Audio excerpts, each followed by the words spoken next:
All right, y'all. Roll these windows up. It's like 37 degrees outside. I'm lifting super early this morning, meeting some very cool people, having some great conversations as usual, and had a very interesting talk just now with a guy. And what happened was I'm talking with this guy, and we're having this conversation, and we're sharing, and I realized that, you know what, when I lost that $500,000, right, over the course of a year, when I lost that money, you know the reason I lost the money? The reason I lost the money is because I dwelled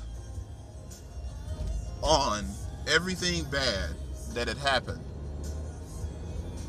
over the course of the year and a half prior to losing all of that money. I could have easily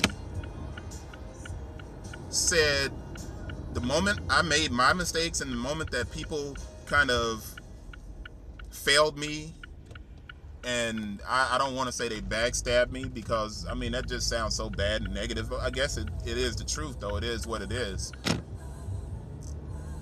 What I should have done at that moment when I realized things were falling apart is I should have acknowledged it, and I should have said, you know what, this is how it works sometimes. Get over it, move on to the next thing. I should not have dwelled on the negative for as long as I did. And I could not let go of the negative. When I say I couldn't let it go for years, I held on to all of the stuff that had happened for a year and a half or so. And that year and a half ended up progressing into my downfall. This is my point to you, and I'm going to cut it off. Stop holding on to shit for so long that you fuck up your own life. Stop holding on to whatever it is that's, if it was bad and it affected you and it harmed you and it hurt you, let that shit go. Let it go. Because money is one thing. Money is one thing. You can recover from money. What you can't recover from is family, loss of friendship. That's hard, man. Money, you can bounce back. And it may take you 3 to 4 years or whatever to bounce back, but you can bounce back, man. But when you lose friends, when you allow things to become so toxic that it just ruins everything around you, man, it's not good, man. Don't hold on to the negative stuff. Don't hold on to it, man. If there's a tiny piece of happiness, and I'm starting to call it the cheese theory. If you have a lot of shredded cheese and you put it on a taco, it tastes great. If you put shredded cheese all over a pizza, it tastes great. But you need each strand of those shreds.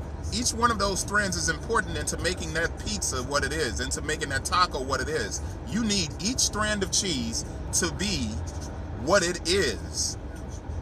And if you start to think of your life as being sections of or pieces of shredded cheese that you're layering over this pizza to make this fantastic meal, then what you can start doing is saying to yourself, all right, I got this one piece of happiness. It may not be very big.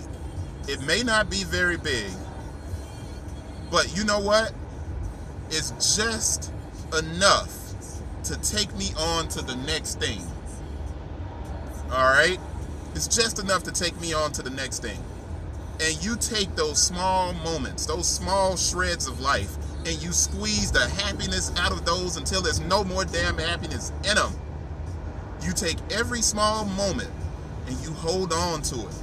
And if you do that, and you start finding the positive, and I can't get off of this, man, I gotta stay on this. If you start finding the positive in every small thing, stop dwelling on the bad stuff for so long.